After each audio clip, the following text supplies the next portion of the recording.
ಅವನ ಒಂದು ಡೆಡಿಕೇಶನ್ ಆಗಿರ್ಬೋದು, ತುಂಬ ಅವನಲ್ಲಿ ಒಂದು ಇನೋಸೆನ್ಸ್ ಇದೆ. ಯಾಕಂದರೆ ದೂರದ ಬೆಟ್ಟ ನುಣ್ಗೆ ಅಂತಾರಲ್ಲ, ಹತ್ರ ನೋಡಿದಾಗ ಮಾತ್ರ ಅವನ ಕ್ಯಾರೆಕ್ಟ್ರು, ಅವನ ಬಿಹೇವ್ ಗೊತ್ತಾಗುತ್ತೆ. ಆ್ಯಸ್ ಎ ಪರ್ಸನ್ ನನಗಂತೂ ತುಂಬ ಒಳ್ಳೆ ಹುಡುಗ. ಒಂದು ಕ್ಲೈಮ್ಯಾಕ್ಸ್ ಪೋರ್ಷನ್ಸಲ್ಲಿ ಏನಾಯಿತು ಅಂದರೆ, ಒಂದು ಘಟನೆ ಅದು ನಿಜವೂ ಅದು ನೆನೆಸ್ಕೊಂಡ್ರೆ ಕಣ್ಮುಂದೆ ಇರುತ್ತದೋ. ವಿತೌಟ್ ರೋಪು, ವಿತೌಟ್ ಡ್ಯೂಪು, ಸುಮಾರು ಒಂದು 20-25 ಅಡಿ ಒಂದು 4 ಜನ ಫೈಟರ್ಸ್ ಬರ್ತಾಯಿರ್ತಾರೆ. ಬ್ಯಾಕ್ ಶಾಟು ಹೊಡೆದು ಅವ್ರನ್ನ ತಲೆ ಮೇಲೆ ಹೊಡೆದು ಅವ್ರು ಕೆಳಗೆ ಬೀಳ್ತಾರೆ. ಜಸ್ಟ್ ಅವನು ಸ್ಟೇ ಆಗಿ ಆ ಒಂದು ಫಾರ್ಮಲ್ಲಿ ನಿಂತ್ಕೊಬೇಕು. ಅವನು ಒಂದೇ ಟೇಕಲ್ಲಿ ಮಾನಿಟರ್ಲಿ ಹೊಡೆದ. ಎಲ್ಲರಿಗೂ ಒಂದು ಗೂಸ್ ಬಂಪ್ಸ್ ಆಯಿತು. ನಮ್ಮ ಚಿನ್ನಯ್ಯ ಮಾಸ್ಟರ್ ನಿಜವಲ್ಲೂ ಇವನು ಯಾರು ಸರ್, ರಾಕ್ಷಸನ ಮನುಷ್ಯನ ಸರ್ ಇವನು, ನಿಜವಲ್ಲೂ ಒಂದು ಬಾಲಿವುಡ್ಡಲ್ಲಿ ಇವತ್ತು ಹಾಲಿವುಡ್ಡಲ್ಲಿ ಟೋನಿಜಾ ಅಂತೇನು ಹೇಳ್ತಾರೆ, ಅದು ಒಂದು ಕ್ಷಣ ಬಂದೋಯ್ತು. ಅದು ಫ್ಲಿಪ್ಪಾಗಿ ಕತ್ತು ಕೆಳಗೆ ಬಿತ್ತು, ಲೊಟಕ್ಕನ್ ಸೌಂಡ್ ಬಂತು. ಆ್ಯಕ್ಚುಲಿ ಏನಾಯಿತು ಅಂದರೆ ಎಲ್ಲರಿಗೂ ಒಂದು ಕ್ಷಣ ನಿಶ್ಶಬ್ದ ಮೈಂಡ್ ಬ್ಲಾಕ್ ಆಯಿತು. ಏನು ಅಂದರೆ, ಫಸ್ಟ್ ಆಫ್ ಆಲ್ ಇವನು ಉಳಿದವನ ಅನ್ನೋದು ಒಂದು ಡೌಟು. ಯಾಕಂದರೆ ಸ್ಪೈನಲ್ ಕಾರ್ಡ್ ರೇಟ್ ಆಗೋದು ಇಟ್ಸ್ ನಾಟ್ ಎ ಸೌಂಡ್, ಆ ಥರ ಬಂತದ್ದು. ಒಂದು ಕ್ಷಣ ಮೈಂಡ್ ಬ್ಲಾಕ್ ಆಯಿತು. ನೋಡ್ತಾನೆ ಇದ್ದೀವಿ, ನಾನು ಮಾನಿಟರ್ ನೋಡ್ತಾ ಇದ್ದೀನಿ. ಆಚೆ ಎದ್ದು ಹೋಗಿ ಎದೋಳಪ್ಪ ಅಂತ ಹೇಳೋಕ್ಕೂ ನನಗೆ ಭಯ. ಇವತ್ತು ನಮ್ಮ ಅಪ್ಪು ಸರ್ ಇಲ್ಲ. ಒಂದು ಅಪ್ಪು ಸರು ನೆನಪಾಗುತ್ತೆ, ಒಂದು ರಿಯಲ್ ಸ್ಟೆಂಟ್ಸ್ ಮಾಡೋದ್ರಲ್ಲಿ ಒಂದು ದುನಿಯಾ ವಿಜಯ್ ನೆನಪಾಗುತ್ತೆ, ಒಂದು ಟೋನಿಜಾ ನೆನಪಾಗುತ್ತೆ. ನಾವು ಮಾಡ್ತಾ ಇರೋದು ಕನ್ನಡ ಕಾಂಪಿಟೇಷನ್ ಅಲ್ಲ. ಇವತ್ತೆಲ್ಲ ತಮಿಳು ಚೆನ್ನಾಗಿ ಹೋಗ್ತಿದೆ, ತೆಲುಗು ಚೆನ್ನಾಗಿ ಹೋಗ್ತಿದೆ, ಟಾಕ್ಸ್ ಇದೆಯಲ್ಲ, ಅವ್ರದ್ದೊಂದು ಫೈರ್ ಇತ್ತು ಅವರಲ್ಲಿ. ನೋಡೇ ಬಿಡೋಣ, ಪಕ್ಕ ಇಡಲಿ ನೋಡೋಣ ನಮ್ಮ ಪಿಕ್ಚರ್, ಅವ್ರ ಪಿಕ್ಚರು ಯಾವ ಲೆವೆಲಿಗೆ ಮೇಕಿಂಗು, ಯಾವ ಲೆವೆಲ್ಗೆ ಬೇರೆ ಲೆವೆಲ್ಗೆ ಇರಬೇಕು. ನೀನೇನಾದರೂ ಮಾಡು, ನನಗೆ ಆ ಲೆವೆಲ್ ಮಾಡಿಕೊಡ್ಬೇಕು ಅಂತ ಹಠ ಇಟ್ಟಿದ್ದು ಒಬ್ಬ ನಿರ್ಮಾಪಕ.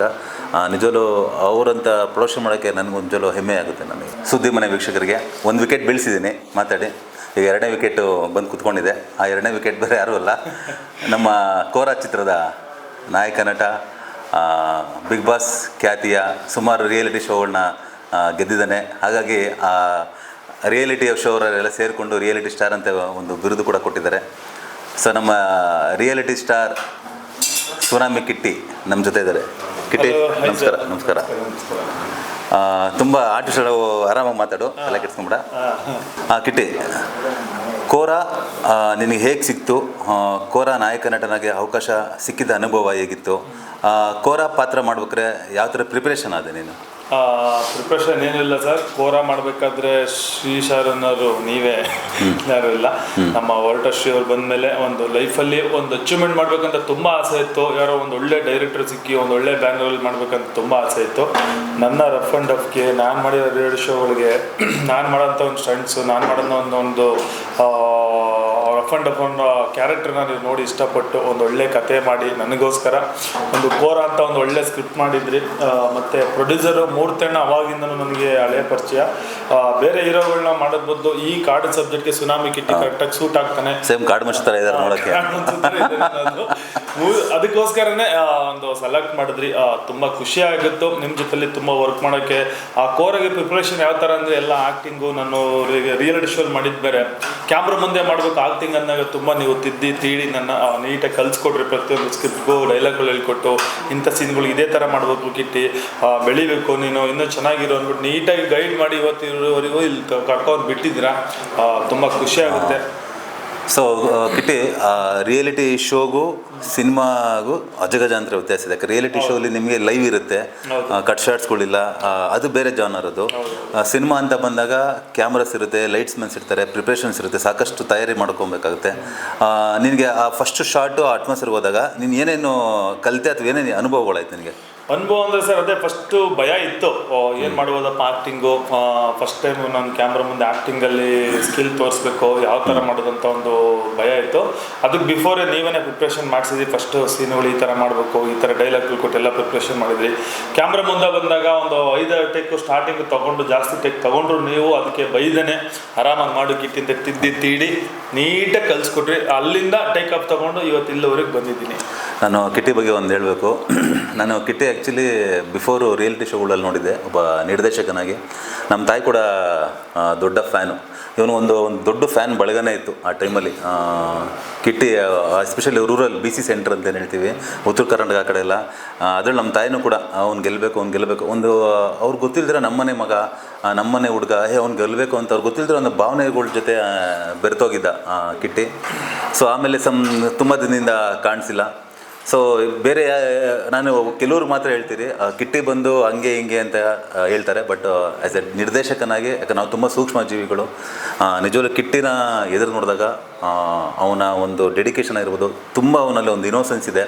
ಯಾಕಂದರೆ ದೂರದ ಬೆಟ್ಟ ನುಣ್ಗೆ ಅಂತಾರಲ್ಲ, ಹತ್ರ ನೋಡಿದಾಗ ಮಾತ್ರ ಅವನ ಕ್ಯಾರೆಕ್ಟ್ರು, ಅವನ ಬಿಹೇವ್ ಗೊತ್ತಾಗುತ್ತೆ. ಆ್ಯಸ್ ಎ ಪರ್ಸನ್ ನನಗಂತೂ ತುಂಬ ಒಳ್ಳೆ ಹುಡುಗ. ಆಮೇಲೆ ಏನು ಅಂದರೆ ಇಸ್ ವೆರಿ ಡೆಡಿಕೇಶನ್. ನೋಡೋಕ್ಕೆ ಸುಮ್ಮನೆ ಹೊರಟತನ ಇದ್ದಾರೆ, ಅವನಲ್ಲಿ ಒಂದು ಸಣ್ಣ ಮಗು ಇದೆ ಇಲ್ಲಿ. ಖಂಡಿತ ಒಂದು ಹೇಳ್ಬೇಕಂದ್ರೆ ಒಂದು ಸ್ಟಂಟ್ ವಿಚಾರ ಬಂದಾಗ ಕಿಟ್ಟಿ ಆ ವಿಷಯ ಇಬ್ಬರು ಹಂಚ್ಕೊಳ್ಳೇಬೇಕಾಗತ್ತೆ. ರವಿವರ್ಮ ನಮ್ಮ ಆ್ಯಕ್ಷನ್ ಮಾಸ್ಟರ್, ಚಿನ್ನೈ ಮಾಸ್ಟರ್ ಅಂದ್ಬಿಟ್ಟು ಒಂದು ಕ್ಲೈಮ್ಯಾಕ್ಸ್ ಪೋರ್ಷನ್ಸಲ್ಲಿ ಏನಾಯಿತು ಅಂದರೆ ಒಂದು ಘಟನೆ ನಿಜವಲ್ಲೂ ಅದು ನೆನೆಸ್ಕೊಂಡ್ರೆ ಕಣ್ಮುಂದೆ ಇರುತ್ತದೋ. ವಿತೌಟ್ ರೋಪು, ವಿತೌಟ್ ಡ್ಯೂಪು, ಸುಮಾರು ಒಂದು 20-25 ಅಡಿ ಒಂದು 4 ಜನ ಫೈಟರ್ಸ್ ಬರ್ತಾ ಇರ್ತಾರೆ. ಬ್ಯಾಕ್ ಶಾಟು ಹೊಡೆದು ಅವ್ರನ್ನ ತಲೆ ಮೇಲೆ ಹೊಡೆದು ಅವ್ರು ಕೆಳಗೆ ಬೀಳ್ತಾರೆ. ಜಸ್ಟ್ ಅವನು ಸ್ಟೇ ಆಗಿ ಆ ಒಂದು ಫಾರ್ಮಲ್ಲಿ ನಿಂತ್ಕೊಬೇಕು ಅವನು. ಸೊ ತುಂಬ ಕಷ್ಟ ಶಾಟ್ ಅದು, ಯಾಕಂದ್ರೆ ನಾವು ಹೇಳೋದು ಈಸಿ, ಕಂಪೋಸ್ ಮಾಡೋದು ಈಸಿ. ಆ ಟೈಮಲ್ಲಿ ಫೈಟ್ ಮಾಸ್ಟರ್ ಕೂಡ ನಾವೆಲ್ಲ ಡಿಸ್ಕಷನ್ ಮಾಡ್ತಾಯಿದ್ದೀವಿ. ಯಾಕಂದರೆ ಆಲ್ರೆಡಿ ಚಿತ್ರರಂಗದಲ್ಲಿ ಕೆಲವೊಂದು ಘಟನೆಗಳು ಆಗೋಗಿದೆ, ನಾನು ಹೆಸರು ಹೇಳೋಕ್ಕೆ ಇಷ್ಟಪಡಲ್ಲ. ಅದು ಯಾವಾಗಲೂ ಫೈಟ್ ಮಾಸ್ಟರ್ಗೆ ಒಂದು ತಲೆಯಲ್ಲಿ ಕೂತಿರುತ್ತೆ, ಚಿಕ್ಕಮ್ಮರು ಏನಪ್ಪ ಮಾಡ್ತು ಅಂತ. ಸೊ ಕಿಟ್ಟಿಲಿ ಏನು ಹೊಟ್ಟೆ ಹಸಿವು ಅಂದರೆ, ನಾನು ಫಸ್ಟ್ ಟೈಮ್ ಮಾಡ್ತಾ ನಾನು ಪ್ರೂವ್ ಮಾಡ್ಕೊಬೇಕು, ಯಾಕಂದ್ರೆ ನನಗೆ ತಾಕತ್ತಿದೆ ಅಂತ ಅವನಲ್ಲಿ ಒಂದು ಹಠ. ನಮಗೇನು ಅಂದರೆ ಸೇಫ್ಟಿ ಮೆಜರ್ಮೆಂಟ್ ನಾವು ನೋಡ್ಕೊಳ್ಬೇಕು, ಹೆಚ್ಚು ಕಮ್ಮಿ ಆದರೆ ಏನು ಮಾಡೋದು. ಈ ಥರ ಒಂದು ತೊಳಲಾಟದಲ್ಲಿ ಕೊನೆಗೂ ಈ ಯುದ್ಧ ಮಧ್ಯೆ ಕಿಟ್ಟಿನೇ ಗೆದ್ದ. ಸೊ ಹೆಂಗೆ ಗೆದ್ದ ಅಂದರೆ ಅವ್ನು ಹೇಳ್ದ, ಸರ್ ನಾನು ಮಾರ್ಷಲ್ ಆರ್ಟ್ಸ್ ಮಾಡ್ತಾಯಿದ್ದೀನಿ, ನನಗೆ ನೋವನ್ನು ಮಾಡ್ತಾಯಿದ್ದೀರಾ. ಸೊ ಇವರು ಒಂದು ಹುಚ್ಚಾಟಕ್ಕೆ ನಮಗೆ ಭಯ. ಅದು ಡಿಸ್ಕಷನ್ ಆಗಿ ಒಂದು ಡಿಸೈಡ್ ಮಾಡಿದೆ, ಒಂದು ಕೆಲಸ ಮಾಡಪ್ಪ, ವಿತೌಟ್ ರೋಪು ವಿತೌಟ್ ಡೂಪ್ ಮಾಡ್ತಾಯಿದ್ದೀನಿ ಅಂತ ಹೇಳ್ತಿದ್ದಿಲ್ಲ ನೀನು. ವಿತೌಟ್ ನನಗೆ ಗೊತ್ತು ನೀನು ಚೆನ್ನಾಗಿ ಮಾಡ್ತೀಯ, ಮಾರ್ಷಲ್ ಆರ್ಟ್ಸು ಬೇರೆ ಲೆವೆಲ್ ಸ್ಟಂಟ್ಸ್ ಮಾಡ್ತೀಯ, ಎಲ್ಲ ಗೊತ್ತು. ಬಟ್ ನಮಗೊಂದು ಭಯ, ಕೆಳಗಡೆ ಬೆಡ್ ಹಾಕ್ತೀವಿ, ರೋಪ್ ಏನೂ ಕಟ್ಟಲ್ಲ, ವಿತ್ ಬೆಡ್ಡು ಮಾಡಿ ನೀನು, ನಮಗೆ ಕಾನ್ಫಿಡೆನ್ಸ್ ಬಂತು ಅಂದರೆ ಸೊ ಬೆಡ್ಡೆಲ್ಲ ತೆಗೆದು ಮಾಡ್ತೀವಿ. ಸೊ ನೀವು ನಂಬಲ್ಲ, ಒಂದೇ ಟೇಕಲ್ಲಿ ಮಾನಿಟರ್ಲಿ ಹೊಡೆದ, ಎಲ್ಲರಿಗೂ ಒಂದು ಗೂಸ್ ಹುಮ್ಸ್ ಆಯಿತು. ನಮ್ಮ ಚಿನ್ನಯ್ಯ ಮಾಸ್ಟರ್ ನಿಜವಲ್ಲೂ ಇವನು ಯಾರು ಸರ್, ರಾಕ್ಷಸನ ಮನುಷ್ಯನ ಸರ್ ಇವನು, ನಿಜವಲ್ಲೂ ಒಂದು ಬಾಲಿವುಡ್ಡಲ್ಲಿ ಇವತ್ತು ಹಾಲಿವುಡ್ಡಲ್ಲಿ ಟೋನಿಜಾ ಅಂತೇನು ಹೇಳ್ತಾರೆ, ಅದು ಒಂದು ಕ್ಷಣ ಬಂದೋಯ್ತು. ನೋಡೋಕ್ಕಿಷ್ಟು ಹೈಟು ಘಟ ಇದ್ರು ಕೂಡ ಮೂಳೆನೇ ಇಲ್ಲದೇನೋ ಇವನು ಬಾಡೀಲಿ ಅನ್ನೋ ಥರ ಒಂದು ಫ್ಲೆಕ್ಸಿಬಿಲಿಟಿ ಇದೆ ಇವನಲ್ಲಿ. ಸೊ ಅದಾದಮೇಲೆ ಮಾನಿಟ್ರು ಓಕೆ ಆಯಿತು, ಟೇಕ್ ಅಂತ ಹೇಳಬೇಕಾದ್ರೆ ಬಟ್ ಆ ಥರ ಆಗಲಿಲ್ಲ. ನಮ್ಮ ಗ್ರಹಚಾರ್ಯನೋ ಸೇಮ್ ಶಾಟು ಹೊಡೆದ, ಅದು ಫ್ಲಿಪ್ಪಾಗಿ ಕತ್ತು ಕೆಳಗೆ ಬಿತ್ತು, ಲೊಟಕ್ಕನ್ ಸೌಂಡ್ ಬಂತು. ಆ್ಯಕ್ಚುಲಿ ಏನಾಯಿತು ಅಂದರೆ ಎಲ್ಲರಿಗೂ ಒಂದು ಕ್ಷಣ ನಿಶ್ಶಬ್ದ ಮೈಂಡ್ ಬ್ಲಾಕ್ ಆಯಿತು. ಏನು ಅಂದರೆ ಫಸ್ಟ್ ಆಫ್ ಆಲ್ ಇವನು ಉಳಿದವನ ಅನ್ನೋದು ಒಂದು ಡೌಟು. ಯಾಕಂದರೆ ಸ್ಪೈನಲ್ ಕಾರ್ಡ್ ರೇಟ್ ಆಗೋದು ಇಟ್ಸ್ ನಾಟ್ ಎ ಸೌಂಡ್, ಆ ಥರ ಬಂತದ್ದು. ಒಂದು ಕ್ಷಣ ಮೈಂಡ್ ಬ್ಲಾಕ್ ಆಯಿತು. ನೋಡ್ತಾನೆ ಇದ್ದೀವಿ, ನಾನು ಮಾನಿಟರ್ ನೋಡ್ತಾ ಇದ್ದೀನಿ, ಆಚೆ ಎದ್ದು ಹೋಗಿ ಎದೋಳಪ್ಪ ಅಂತ ಹೇಳೋಕ್ಕೂ ನನಗೆ ಭಯ, ಏನಾಗಿದೆ ಅಂತ ಗೊತ್ತಿಲ್ಲ. ಅಲ್ಲಿ ಫೈಟ್ ಮಾಸ್ಟರ್ ಬಂದೆಲ್ಲ ಎದೋಳಿಸಿದ್ರು. ಇವನು ಎದ್ದ, ಸ್ವಲ್ಪ ಕತ್ತೆಲ್ಲ ಮುರ್ಕೊಂಡ, ಅದು ಹೇಳಿದ್ನಲ್ಲ ಸಿಕ್ಕಾಬಿಟ್ಟು ಹೊರಟು ಅಂತ ಏನು ಹೇಳ್ತೀವಿ, ಯಾವುದೋ ಒಂದು ಚಿಕ್ಕದು ಮೂವ್ ಸ್ಪ್ರೇ ಹೊಡ್ಕೊಂಡ ಹಿಂಗೆಲ್ಲ ಪ್ರೆಸ್ ಮಾಡಿದೆ, ರೆಡಿ ಮಾಸ್ಟರ್ ಅಂದ. ನಾವೊಂದು ಕ್ಷಣ ಇವನೇನು ಮನುಷ್ಯನ ಇವನು, ನಾವು ಅಂದ್ಕೊಂಡಿದ್ದು ಇಮೇಜೇ ಬೇರೆ, ಇವನು ಸಡನ್ ಎದ್ದು ನಿಂತ್ಕೊಂಡ್ಬಿಟ್ನಲ್ಲ ಅನ್ನೋ. ನಿಜವಲ್ಲೂ ಒಂದು ಒಳ್ಳೆ ಡೆಡಿಕೇಶನ್ ಮಾಡಿದ್ದಾನೆ. ಸಿನಿಮಾ ನೋಡಿದಾಗ ಒಂದು ಕ್ಲೈಮ್ಯಾಕ್ಸ್, ಒಂದು ವಾರ್ ಪೋರ್ಷನ್ಸ್ ಬರುತ್ತೆ, ಒಂದು 20 ಮಿನಿಟ್ಸು, ನೆಕ್ಸ್ಟ್ ಲೆವೆಲ್ ಮಾಡಿದ್ದಾನೆ ಫೈಟು. ಇವತ್ತು ನಮ್ಮ ಅಪ್ಪು ಸರ್ ಇಲ್ಲ, ಒಂದು ಅಪ್ಪು ಸರು ನೆನಪಾಗುತ್ತೆ, ಒಂದು ರಿಯಲ್ ಸ್ಟಂಟ್ಸ್ ಮಾಡೋದ್ರಲ್ಲಿ ಒಂದು ದುನಿಯಾ ವಿಜಯ್ ನೆನಪಾಗುತ್ತೆ, ಒಂದು ಟೋನಿಜಾ ನೆನಪಾಗುತ್ತೆ. ಖಂಡಿತ ನಿಮಗೆ ಇಂಡಸ್ಟ್ರಿಲಿ ಒಂದು ರಿಯಲ್ ಸ್ಟಂಟ್ ಮಾಡಿರೋ ಒಂದು ಕ್ಯಾಟಗರಿಯಲ್ಲಿ ಕಿಟ್ಟಿ ಕೂಡ ಸೇರ್ತಾನೆ ಅಂತ ನಾನು ಹೇಳೋಕ್ಕೆ ಇಷ್ಟಪಡ್ತೀನಿ. ಕಿಟ್ಟಿ ಈಗ ಪರ್ಫಾರ್ಮ್ ಅಂತ ಬಂದಾಗ ನಮ್ಮ ಸೀನಿಯರು ನಟ MK ಮಠ ಅಂತ ಮಾಡಿದರು. MK ಮಠ ಮತ್ತು ರಾಜ್ಯ ಪ್ರಶಸ್ತಿ ವಿಜೇತರವರು, ಗಗ್ಗರ ಅಂತ ಒಂದು ರಾಷ್ಟ್ರ ಪ್ರಶಸ್ತಿ ಸಿನಿಮಾದಲ್ಲಿ ಅವ್ರಿಗೊಂದು ಉತ್ತಮ ನಟ ಅಂತ ರಾಜ್ಯ ಪ್ರಶಸ್ತಿ ಸಿಕ್ಕಿತ್ತು. ಅವ್ರ ಜೊತೆ ನೀನು ಒಂದು ತಾತ ಮೊಮ್ಮಗನ ಒಂದು ರಿಲೇಷನ್ಶಿಪ್ ಇದೆ ಆ ಕ್ಯಾರೆಕ್ಟ್ರಲ್ಲಿ. ಆ ತಾತ ಮೊಮ್ಮಗನ ಕಾಂಬಿನೇಷನ್ನು ಇಬ್ಬರಿಗೆ ಹೇಗೆ ವರ್ಕ್ ಆಯಿತು, ಯಾವ ಥರ ಪ್ರಿಪರೇಷನ್ ಇತ್ತು, ಅವ್ರು ಯಾವ ಥರ ರೆಡಿ ಮಾಡಿದ್ರು, ನೀನು ಯಾವ ಥರ ರೆಡಿ ಆದೆ? ಇಲ್ಲ, ತುಂಬ ಖುಷಿ ಆಗುತ್ತೆ. MK ಮಠನ ಅವ್ರ ಜೊತೆ ಆಪೋಸಿಟಾಗಿ ಮಾಡಿರೋದು ತುಂಬ ಖುಷಿ ಆಗುತ್ತೆ. ಅವರು ಎಲ್ಲ ಪ್ರತಿಯೊಂದು ವಿಷಯದಲ್ಲೂ ಯಾವ ಥರ ಆ್ಯಕ್ಟಿಂಗ್ ಮಾಡಬೇಕು, ಭಯ ಇಲ್ಲದೆ ಯಾವ ಥರ ಮಾಡಬೇಕು, ಎಮೋಷನ್ ಬಂದಾಗ ಯಾವ ಥರ ಮಾಡಬೇಕು, ಒಂದು ಕೋಪ ಬಂದಾಗ ಯಾವ ಥರ ಮಾಡಬೇಕು ಅನ್ನೋ ಒಂದು ಕಾಂಬಿನೇಷನ್ನು ಪ್ರತಿಯೊಂದು ಕ್ಷಣನೂ ನನಗೆ ಹೇಳ್ಕೊಡೋದು. ಯಾಕಂದರೆ ಇಡೀ ಕೋರದಲ್ಲಿ ತುಂಬ ಜರ್ನಿ ಆಗಿದೆ ಅವ್ರ ಜೊತೆಗೆ, ಒಂದು ಆ್ಯಕ್ಟಿಂಗ್ ಸ್ಕಿಲ್ದು ತುಂಬ ಜರ್ನಿ ಆಗಿದೆ. ನಿಮ್ಮ ಜೊತೆಗೆ ಅವರು ಸೇರಿ ಒಂದು ಒಳ್ಳೆ ಆ್ಯಕ್ಟಿಂಗ್ ಸ್ಕಿಲ್ನ ಕಲಿಸ್ಕೊಟ್ರು, ಕೆಲವೊಂದು ವಿಷಯಗಳು ಅದ್ರ ಬಗ್ಗೆ ಗೊತ್ತಿಲ್ಲದಿರೋ ವಿಷಯಗಳೆಲ್ಲ ತಿಳಿಸ್ಕೊಟ್ರು. ತುಂಬ ಸೀನಿಯರ್ ಆರ್ಟಿಸ್ಟು, ಅವ್ರ ಹತ್ರ ಕಲಿಯೋದು ಇನ್ನೂ ತುಂಬ ಇದೆ. ನಮ್ಮ ಸಿನಿಮಾದಲ್ಲಿ ಮಾಡಿರೋದು ತುಂಬ ಖುಷಿ ಆಗುತ್ತೆ ಸರ್ ಅವರು. ಆಮೇಲೆ ನಾಯಕ ಅಂದಮೇಲೆ ನಾಯಕಿ ಇರಲೇಬೇಕು, ಅಪೋಸಿಟ್ಟು ನಮ್ಮ ಮುದ್ದಾದ ಹುಡುಗಿ ಚರಿಷ್ಮಾ. ನೀವಿಬ್ಬರಿಗೂ ಯಾವ ಥರ ಪ್ರಿಪ್ರೇಷನ್ ಮಾಡ್ಕೊಂಡ್ರಿ? ಯಾಕಂದರೆ ಇವರಿಬ್ಬರು ಸೀರಿಯಸ್ ಆಗಿದ್ದು ದಿನಗಳೇ ನೆನಪಿಲ್ಲ. ಇಬ್ಬರು ಸಿಕ್ಕಾಬಿಟ್ಟೆ ತರಲೆಗಳು ಅಂತ ಹೇಳ್ತೀವಿ.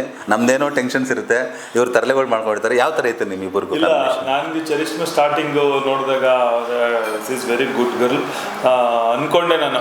ಏನಪ್ಪ ಮಾಡೋದು ಹೊಸ ಹುಡುಗಿ ಜೊತೆಗೆ, ನನಗೆ ಬೇರೆ ಏನು ಬರುತ್ತೆ, ಲವ್ ಸೀನ್ಗಳು ಯಾವ ಥರ ಇರುತ್ತೆ, ರಫ್ ಆ್ಯಂಡ್ ಅಪ್ಪು ಸ್ವಲ್ಪ ಲವ್ ಸೀನ್ಗಳೆಲ್ಲ ಮಾಡೋಕ್ಕೆ ಸ್ವಲ್ಪ ಭಯ ಇರೋದು.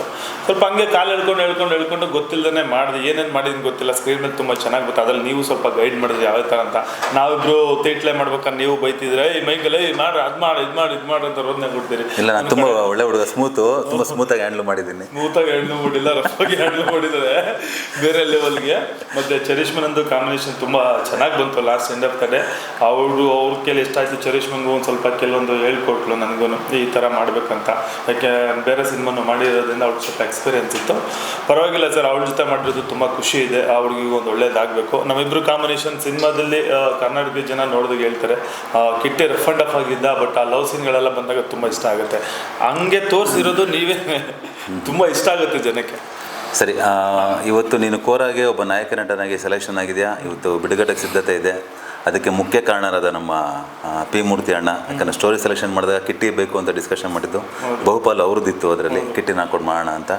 ಸೊ ನಿನಗೆ ಆಮೇಲೆ ಅದ್ರ ಜೊತೆ ನಮ್ಮ ಮೂರ್ತಿ ಅಣ್ಣ ಒಬ್ಬ ನಿರ್ಮಾಪಕ ಅಲ್ಲದೆ ಒಬ್ಬ ಕಳನಟನಾಗಿ ಕೂಡ ಟಾಸ್ಕು ಫೇಸ್ ಮಾಡಿದ್ದಾರೆ. ಎಸ್ಪೆಷಲಿ ನೀವಿಬ್ಬರದು ಕಾಂಬಿನೇಷನ್ ತುಂಬ ಇದೆ. ನೀನೊಬ್ಬ ನಿರ್ಮಾಪಕ ಅಂತ ನೋಡೋಕ್ಕೆ ಇಷ್ಟಪಡ್ತಾ ಇದ್ದೆ ಶೂಟಿಂಗಲ್ಲಿ ಅಥವಾ ಕ್ಯಾಮ್ರಾ ಮುಂದೆ? ಒಬ್ಬ ನಟನಾಗಿ ಅವ್ರ ಅನುಭವ, ನಿನ್ನ ಅನುಭವ ಹೇಗಿತ್ತು ಅವ್ರ ಆಪೋಸಿಟ್ ನೀವು ಕಾಂಬಿನೇಷನ್ ಮಾಡಿದಾಗ? ಇಲ್ಲ, ನಾನು ಅಂದ್ಕೊಂಡು ಅವ್ರು ಫಸ್ಟು ಬೇರೆ ಸ್ಲಿಮ್ ಅಂತ ಸಿನಿಮಾ ಮಾಡಿದ್ರು. ಅವಾಗ ಅದನ್ನು ಅಷ್ಟೊಂದೇನು ಇಷ್ಟ ಆಗಿರಲಿಲ್ಲ, ಚೆನ್ನಾಗಿ ಮಾಡಿರಲಿಲ್ಲ. ಇದರಲ್ಲಿ ಒಂದು ಪ್ರೊಡ್ಯೂಸರ್ ಆಗಿ, ಒಂದು ಖಳನಾಯಕನಾಗಿ ತುಂಬ ಅದ್ಭುತವಾಗಿ ಮಾಡಿದ್ದಾರೆ.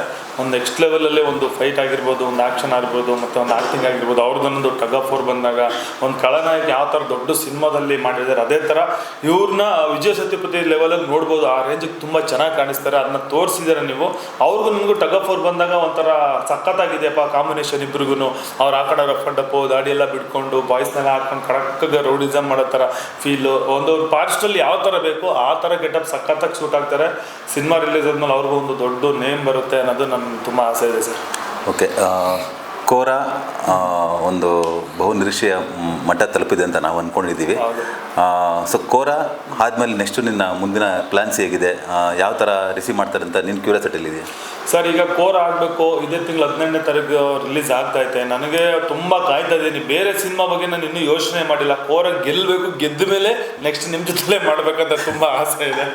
ಮಾಡೋಣ ಸರ್, ಬೇರೆ ಕಡೆ ಹೋಗೋದಲ್ಲ. ಒಂದು ಟೀಮ್ ಆಗಿದ್ದೀವಿ. ನೀವು ತುಂಬ ಗುರುಗಳ ಥರ ತೀಡಿ ಈ ಲೆವೆಲ್ ಕರ್ಕೊಂಬಂದು ದೊಡ್ಡ ಅದ್ಭುತವಾದಂಥ ಒಂದು ಕಾನ್ಸರ್ಟ್ ಮಾಡ್ಕೊಂಡು ಸಿನಿಮಾ ಮಾಡಿದ್ದೀರಾ. ಕೋರ ಇದೇ ತಿಂಗಳು 18ನೇ ತಾರೀಕು ರಿಲೀಸ್ ಆಗಿ ಕಾಯ್ತಾ ಇದ್ದೀನಿ. ನನ್ನ ಸಿನಿಮಾನ ಜನಗಳ ಮಧ್ಯದಲ್ಲಿ ನೋಡೋಕ್ಕೆ ತುಂಬ ಎಕ್ಸೈಟ್ಮೆಂಟ್ ಇದೆ ನನಗೆ. ತುಂಬ ಇಟ್ಟಾದ್ಮೇಲೆ ನೆಕ್ಸ್ಟು ಒಂದು ಒಳ್ಳೆ ಕತೆ ಮಾಡ್ಕೊಂಡು ಮತ್ತೆ ಒಂದು ಸುನಾಮಿನ ಬೇರೆ ಥರ ತೋರಿಸಿದ್ದೆ ಹೇಳಕ್ಕೆ ಇಷ್ಟಪಡ್ತೀನಿ. ಆಮೇಲೆ ಮುಖ್ಯವಾಗಿ ನಿನ್ನನ್ನು ಈ ಭೂಮಿಗೆ ತಂದ ನಿಮ್ಮ ತಾಯಿ. ಆ್ಯಕ್ಚುಲಿ ನಿಜವಲ್ಲೂ ವೀಕ್ಷಕರೇ, ಒಂದು ಹೇಳಕ್ಕೆ ಇಷ್ಟಪಡ್ತೀನಿ. ಇವನು ರಿಯಾಲಿಟಿ ಶೋ ಗೆಲ್ಲೋದಲ್ಲದೆ ಇವೊಂದು ಕ್ಯಾಪಬಿಲಿಟಿ ನನಗೆ ಗೊತ್ತು ಯಾವ ಥರ ಇದೆ ಅಂತ. ದೇವಮ್ಮ ಅಂತ ಇವ್ರ ತಾಯಿ ಹೆಸರು. ಇವನು ಗೆದ್ದಿರೋದಲ್ಲದೆ ಇವ್ರ ತಾಯಿನೂ ಟ್ರೈನ್ ಮಾಡಿ ಅದರಲ್ಲೂ ಒಂದು ರಿಯಾಲಿಟಿ ಶೋ ಗೆದ್ಕೊಂಬಂದ. ಆಮೇಲೆ ತಾಯಿ ಕಂಡ್ರೆ ಒಂದು ನಿಜವಲ್ಲೂ ಒಂದು ಅಪಾರವಾದ ಪ್ರೀತಿ ಇದೆ. ತಾಯಿ ಒಂದೊಂದು ಎಮೋಷನ್ಸು ಇವನು ಸ್ವಲ್ಪ ಜಾಸ್ತಿ ಇದೆ, ಯಾಕಂದ್ರೆ ನಾನು ಅಬ್ಸರ್ವ್ ಮಾಡಿದ್ದೀನಿ. ಸೊ ತಾಯಿ ನಿನ್ನ ಮೇಲೆ ಯಾವ ಥರ ಒಂದು ನಿರೀಕ್ಷೆ ಮಾಡಿದ್ದೀರೊಬ್ಬ ನನ್ನ ಮಗ ಫಸ್ಟ್ ಟೈಮು ಹೀರೋ ಆಗಿ ಬಂದಿದ್ದಾನೆ ಅಂತ. ಅವ್ರು ಯಾವ ಥರ ಎಲ್ಲ ಎಷ್ಟು ಕನಸುಗಳೆಲ್ಲ ಕಂಡಿದ್ದಾರೆ ನಿನ್ನ ಮೇಲೆ? ತುಂಬ ಕನಸಿದೆ ಸರ್ ನಮ್ಮ ತಾಯಿಗಂತೂ. ರಿಯಾಲಿಟಿ ಶೋಗಳು ನಮ್ಮ ತಾಯಿ ಎಲ್ಲಿ ಬಂದು ಕಾಲಿಟ್ರು ಅದೆಲ್ಲ ಗೆದ್ದಿದ್ದೀನಿ. ಕೋರಾಗೂ ಬಂದು ಕಾಲಿಡ್ತಾವ್ರೆ. ರಿಲೀಸ್ ದಿನ 100% ಗೆಲ್ಲುತ್ತೆ. ನಮ್ಮ ತಾಯಿ ಆಶೀರ್ವಾದ ತುಂಬ ಇದೆ. ನಮ್ಮ ತಾಯಿಯಿಂದ ಇವತ್ತು ಈ ಲೆವೆಲ್ಗೆ ಬೆಳೆದಿರೋದು. ತಂದೆ ತಾಯಿಗಳಿಗೆ ಯಾವತ್ತು ಬೆಲೆ ಕೊಡ್ತೀವಿ, ಅವರೇ ಅವತ್ತು ಇವತ್ತು ದೊಡ್ಡ ಲೆವೆಲಲ್ಲಿ ಬೆಳೆದಿರೋದು. ದೊಡ್ಡ ಹಿಸ್ಟ್ರಿನೇ ಇದೆ. ತಂದೆ ತಾಯಿಗಳ ಆಶೀರ್ವಾದ ಇದೆ, ಎಲ್ಲಿ ಬೇಕಾದ್ರೂ ಬೆಳಿಬೋದು ಅಂತ. ಹಂಗೆ ನಮ್ಮ ತಾಯಿ ಆಶೀರ್ವಾದ ನನ್ನ ಮೇಲಿದೆ ತುಂಬ. ನಮ್ಮ ತಾಯಿ ನನಗೆ ಕಷ್ಟಪಟ್ಟು ಸಾಕಿ ಇವತ್ತು ಲೆವೆಲ್ಗೆ ಬಂದಿದ್ದೀನಿ. ಅವ್ರ ಹೆಸರು ಉಳಿಸ್ಬೇಕು. ಯಾಕಂದರೆ ಕೋರ ಮುಖಾಂತರ ಗೆದ್ದರೆ ನನ್ನ ತಾಯಿಗೆ ಅದೇ ದೊಡ್ಡ ಖುಷಿ ಸರ್. ಸೊ ಒಂದು ಹೇಳ್ತೀನಿ ವೀಕ್ಷಕರೇ, ನಾನು ಸುಮಾರು ಕೆಲವು ಕಮೆಂಟ್ಸ್ ನೋಡಿದ್ದೀನಿ, ಅದು ನೋಡಿದ್ದೀನಿ. ಒಂದು ಹೇಳ್ತೀನಿ, ನಾನು ಕೆಟ್ಟದ್ದು ಮಾಡಿದ್ದೀನಿ, ನೀವು ಕೆಟ್ಟದ್ದು ಮಾಡಿರ್ತೀರ. ನಾನು ಒಳ್ಳೇದು ಮಾಡಿರ್ತೀನಿ, ನೀವು ಮಾಡಿರ್ತೀರ. ಅದನ್ನು ತಪ್ಪಿತ್ತಿದ್ದು ನಡೆಯೋದೇ ಮನುಜ ಅಂತಾರೆ. ಕಿಟ್ಟಿ ನಿಜವಲ್ಲೂ ನಾನು ನೋಡಿದ ಕಿಟ್ಟಿ ಬೇರೆ ಹಿಂದೆ, ಬಟ್ ಮುಂದೆ ಬಂದಾಗ ಅವ್ನು ನೋಡಿದ ಕಿಟ್ಟಿ ಬೇರೆ. ನಿಜವಲ್ಲೂ ಅವನಲ್ಲಿ ಒಂದು ಇನ್ನೋಸೆನ್ಸ್ ಇದೆ. ನಾನು ಒಂದು ಹೇಳ್ತೀನಿ, ಎಲ್ಲರೂ ಕೂಡ ಇಲ್ಲಿ ಯಾರೂ ಸಾಚ ಅಲ್ಲ, ಯಾರೂ ಸಾಚ ಇಲ್ಲ. ನೀನು ತಪ್ಪು ಮಾಡ್ತೇವೆ, ಅವ್ರು ತಪ್ಪು ಮಾಡ್ತೇವೆ. ಬಟ್ ಇವನು ತಪ್ಪು ಸಣ್ಣ ಪುಟ್ಟ ನಾನು ಮಾಡ್ತೀನಿ, ನಂದು ಬೆಳಕು ಬರಲ್ಲ. ಯಾಕಂದರೆ ಇವನು ಆ ಟೈಮಲ್ಲಿ ಒಂದು ಸೆಲೆಬ್ರಿಟಿ ಆಗಿದ್ದ ಪಟ್ಟಂದು ಆಸೆ ಬರುತ್ತೆ. ಇವನು ನಾರ್ಮಲ್ ಮನುಷ್ಯಲ್ಲಿದ್ದರೆ ಇವನು ನಿಜವೂ ಆಚೆ ಬರ್ತಾರಿಲ್ಲ. ತಪ್ಪು ಯಾರು ಮಾಡಲ್ಲ, ಅದನ್ನು ತಿದ್ದಿ ನಡಿಬೇಕು. ಅದನ್ನು ಖಂಡಿತ ನಮ್ಮ ಕಿಟ್ಟಿ ಹೇಳಿದ್ರಲ್ಲ, ಪರಿಸ್ಥಿತಿ ಅನ್ನೋದು ಎಲ್ಲರಿಗೂ ಒಂದು ತರಿಸ್ಬಿಡುತ್ತೆ. ನಾನು ಎಲ್ಲರಿಗೂ ನಮ್ಮ ವೀಕ್ಷಕರಿಗೆ ಅದು ಹೇಳ್ತೀನಿ, ಒಂದು ಕ್ಷಣ ಸಿನಿಮಾ ನೋಡಿ ಒಂದು ಸಿನಿಮಾ ನೋಡಿ ಇವನ ಮೇಲಿರೋ ಒಪಿನಿಯನ್ಸ್ ಚೇಂಜ್ ಆಗುತ್ತೆ ನಿಮಗೆ. ಯಾಕಂದರೆ ಆ ಡೆಡಿಕೇಶನ್ ನಾವೆಲ್ಲ ಮಾಡಿದ್ದಾನೆ. ನಿಮ್ಮ ಪ್ರೋತ್ಸಾಹ ಇಲ್ಲಾಂದರೆ ಅವನೇನೂ ಮಾಡೋಕ್ಕಲ್ಲ, ಇನ್ಕ್ಲೂಡ್ ನಾನೇನೂ ಮಾಡೋಕ್ಕಲ್ಲ. ಸೊ ಹೊರಟ ಐ ಲವ್ ಯು ಒಂದು ಪ್ರೀತಿಯಿಂದ ಆಧರಿಸಿದ್ದೀರಾ, ಯಶಸ್ಸು ಕೊಟ್ಟಿದ್ದೀರಾ. ಖಂಡಿತ ಹೊರಟ ಐ ಲವ್ ಯು ಡೈರೆಕ್ಟರ್ ಮಾಡಿರೋದಿದು ಅಂತ ನೀವು ಕೋರ ನೋಡ್ಕೊಂಬಂದರೆ ಖಂಡಿತ ಆ ಪ್ರಾಮಿಸ್ ನಾನು ಉಳಿಸ್ಕೊತೀನಿ ಅಂತ ಹೇಳ್ತಾ.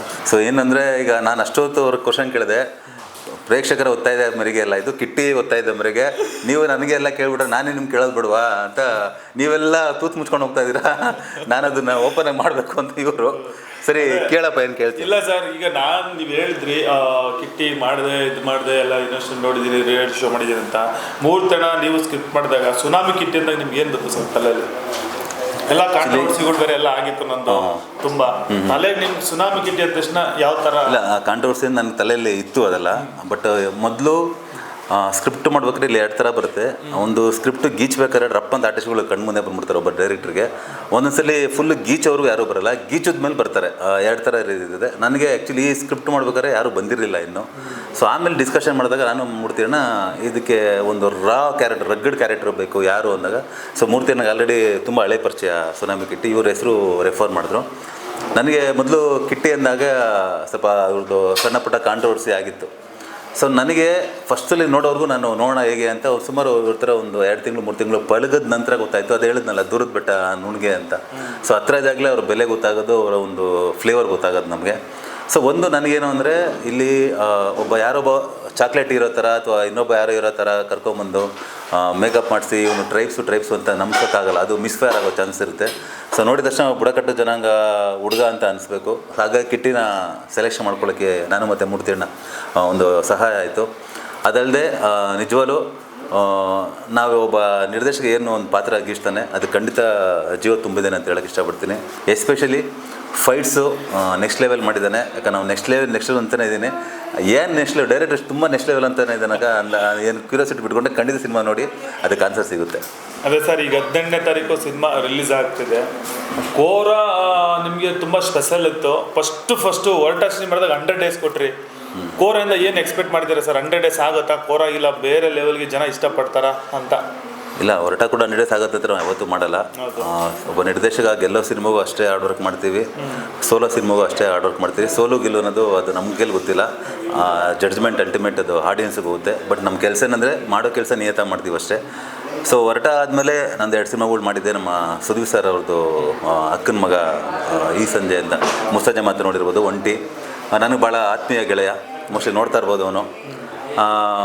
ಸೊ ನನಗೆ ಇದು ಕೋರ ಹೇಗೆ ಸಬ್ಜೆಕ್ಟು ಎತ್ಕೊಂಡೆ ಅಂದರೆ ಸೊ ನನಗೆ ರೊಟೀನ್ ಆಗಿತ್ತು ಈ ಸಿಟಿ ಸಬ್ಜೆಕ್ಟು ಅದೆಲ್ಲ ಮಾಡಿ. ಯಾಕಂದರೆ ಈಗ ನಾವು ಏನಾಗಿದ್ದೀವಿ ಅಂದರೆ ಈಗ OTT ಇಂದ ಎಲ್ಲ ಸಿಕ್ಕಾಬಿಟ್ಟು ಅಡ್ವಾನ್ಸ್ ಆಗ್ಬಿಟ್ಟಿದ್ದೀವಿ. ಕಿಟ್ಟಿ ಯಾವ ಥರ ಅಡ್ವಾನ್ಸ್ ಆಗಿದ್ದೀವಿ ಅಂದರೆ ಒಬ್ಬ ನಿರ್ದೇಶಕ ಅವ್ರ ಆಡಿಯನ್ಸ್ನ ಸ್ಟ್ರಾಡ್ಯೂಷನ್ ಖಂಡಿತ ಆಗಲ್ಲ. It's very big task. ಈಗ ಕೊರಿಯನ್ ಮೂವಿ ನೋಡ್ತಾರೆ, ಫ್ರೆಂಚ್ ಮೂವಿ ನೋಡ್ತಾರೆ, ಯುರೋಪ್ ಮೂವಿ ನೋಡ್ತಾರೆ, ಎಲ್ಲ ಥರದ್ದು OTT ಬಂದಮೇಲೆ ತುಂಬ ಅಪ್ಗ್ರೇಡ್ ಆಗಿಬಿಟ್ಟಿದ್ದಾರೆ ಅವರು, ಯಾರು ಆಡಿಯನ್ಸು.